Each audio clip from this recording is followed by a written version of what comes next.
경피적 신루배액술 시행 환자를 위한 관리 방법 안내. 안녕하십니까?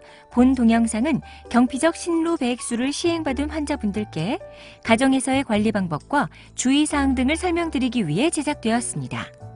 이어지는 내용을 참고하셔서 안전하고 효과적인 관리가 이루어질 수 있도록 협조해 주시기 바랍니다. 시술의 목적과 효과. 신장은 몸속의 수분과 노폐물을 배설하는 장기로서 신장에서 생산된 소변은 신우와 요관을 따라 흘러내려간 후 방광에 모여있다가 요도를 통해 몸 밖으로 배출됩니다. 경피적 신루배액술이란 종양이나 염증, 결석 등에 의해 요관이 막힌 경우에 피부를 통해 신우 속으로 배액관을 삽입하여 소변을 몸 밖으로 배출시키는 시술입니다. 일상생활에서의 관리. 배액량 측정. 신장에서는 소변이 지속적으로 생산되고 있으므로 배액관에 부착된 소변 주머니를 통해 매일 일정량의 소변이 배출되어야 합니다. 그러므로 환자나 보호자분은 매일 일정한 시간에 소변을 눈금이 있는 용기에 옮겨 담아서 배출된 소변 양을 측정하거나 소변 주머니를 똑바로 펴서 배액된 소변 양을 측정한 후 나누어 드린 용지에 정확히 기록해 주셔야 합니다. 일상생활 및 운동. 소변이 배액관 속으로 역류하면 감염이 발생할 수 있으므로 소변 주머니는 항상 낮게 유지되어야 합니다. 서 있을 때에는 소변 주머니를 다리 쪽으로 고정하시고 누워 있을 때에는 몸보다 낮게 유지하십시오. 배액관으로 인해 일상생활이나 식사, 혼자서 하는 운동 등을 따로 제한할 필요는 없으나 배액관이 꼬이거나 빠지지 않도록 주의해야 합니다.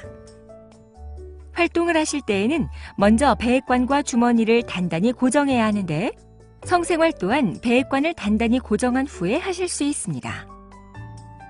하지만 축구나 농구처럼 충돌 위험이 있는 운동이나 과격한 움직임은 삼가셔야 합니다.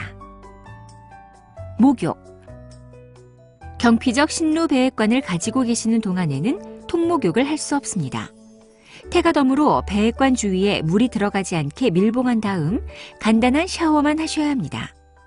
이때 소변 주머니 연결 부위는 따로 밀봉하실 필요는 없습니다. 그리고 샤워 후에는 물기를 제거하신 다음 배액관 삽입 부위를 다시 소독해 주십시오. 소독 및 세척. 준비사항. 세척에 필요한 일회용 생리식염수는 퇴원 시 주치의로부터 처방을 받으시고 이후 외래진료시나 혈관조영실 방문 시에도 처방이 가능합니다. 배액관 관리에 필요한 그 밖의 물품은 의료기 상사나 약국에서 개별적으로 구입하셔야 합니다. 소독용 베타딘 스틱, 매드레스를 준비하시고 샤워 시 필요한 태가덤과 고정 시 필요한 듀오덤과 나비 고정 장치, 소변 주머니 연결줄, 세척용 10cc 주사기를 구입하십시오. 4주에 한 번씩 교환하기 위한 여분의 소변 주머니도 구입해야 하는데 소변 주머니는 다양한 종류가 있으므로 본인에게 맞는 사용하기 편한 것을 구입하시면 됩니다. 한편 소독과 세척을 하기 전에는 반드시 물과 비누를 사용하여 손을 깨끗이 씻은 후 한 번 더 손 세정제를 사용하여 손을 소독하셔야 합니다. 소독 방법. 소독은 이틀에 한 번씩 시행합니다. 하지만 피부가 붉어지거나 이물질이 나오는 경우, 가렵거나 붓는 경우에는 매일 소독을 시행하시고 이러한 증상이 계속될 때에는 병원을 방문하십시오. 그리고 매드레스가 땀에 젖거나 샤워를 한 다음에도 즉시 소독을 하고 매드레스를 갈아주어야 합니다.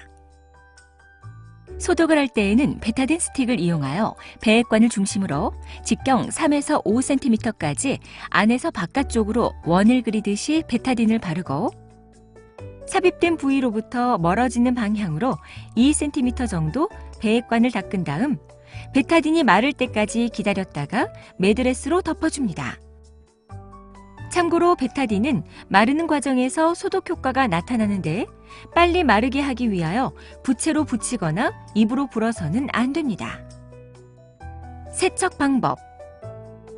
배액관이 막히는 것을 예방하기 위해 일주일에 한 번씩 주사기와 생리식염수로 배액관을 세척해야 합니다.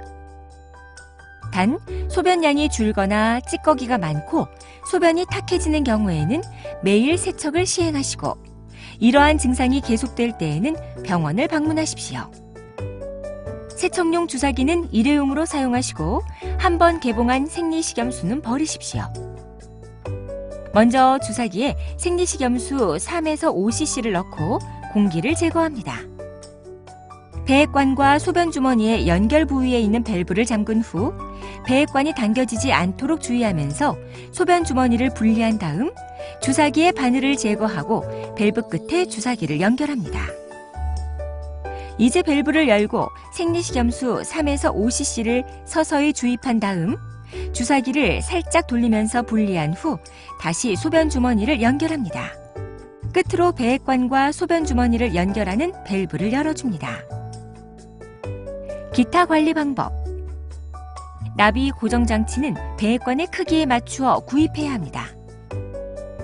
단삭이라고도 부르는 듀오덤은 피부 보호를 위해 사용하며 적당한 크기로 잘라서 그림과 같이 붙여줍니다. 그리고 소변주머니 연결줄은 의료기 상사에서 구입할 수 있으며 막혔을 때 교체가 가능합니다. 소변주머니는 감염을 예방하기 위해 최소한 4주마다 새 것으로 교환해야 하는데 찢어지는 경우가 가끔 있으므로 항상 1개 이상 여유분을 준비해 두십시오. 병원을 방문해야 하는 경우 배액관 교환. 배액관은 감염 방지를 위해 특별한 문제가 없더라도 3개월마다 암병원 혈관조영실을 방문하여 교환해야 하며 미리 전화 예약을 하시고 일정에 맞춰서 방문하시면 시술이 가능합니다. 배액관 문제. 배액관이 막히거나 빠지면 배출되는 소변량이 줄어들고 소변이 배액관 주변으로 새어나와 거지가 젖을 수 있습니다. 배액관이 꼬이거나 접힌 경우에도 유사한 현상이 나타날 수 있으며 배액관이 찢어진 경우에는 손상된 부위로 소변이 새어나오게 됩니다. 이러한 문제가 발생한 경우에는 암병원 혈관조영실 외래를 방문하셔야 하는데 반드시 외래로 전화를 먼저 하셔서 예약을 하신 다음 내원하셔야 합니다. 한편 배액관이 완전히 빠진 후 시간이 오래 지났거나 열이나 출혈, 심한 통증 등 다른 증상이 동반된 경우에는 응급실을 방문하셔야 합니다. 이상 증상 발생. 염증으로 38도 이상의 고열이 계속되거나 배액관 내나 밖으로 다량의 출혈이 있는 경우, 소변 배출이 막히면서 배뇨곤란이나 통증, 발열 등의 증상이 나타날 경우에는 해당과 외래나 응급실을 방문하셔야 합니다. 암병원 혈관조영실 방문 시 주의사항. 배액관에 문제가 발생한 경우에는 먼저 암병원 혈관조영실로 전화를 하셔서 진료를 예약해 주십시오. 신루 배액관 시술은 월요일부터 금요일까지 오전 10시에서 12시에 시행하므로 방문 당일에는 아침을 드시지 마시고 4시간 이상 금식한 상태로 오십시오. 그리고 아스피린, 플라빅스 등의 약물을 복용 중인 경우에는 시술 당일에는 드시지 마시고 시술 후 복용하시기 바랍니다. 그 밖에 궁금한 사항은 전화로 문의해 주시면 상세히 안내해 드리겠습니다. 지금까지 경피적 신루 배액술 시행 환자를 위한 배액관 관리 방법에 대해 설명드렸습니다. 감사합니다.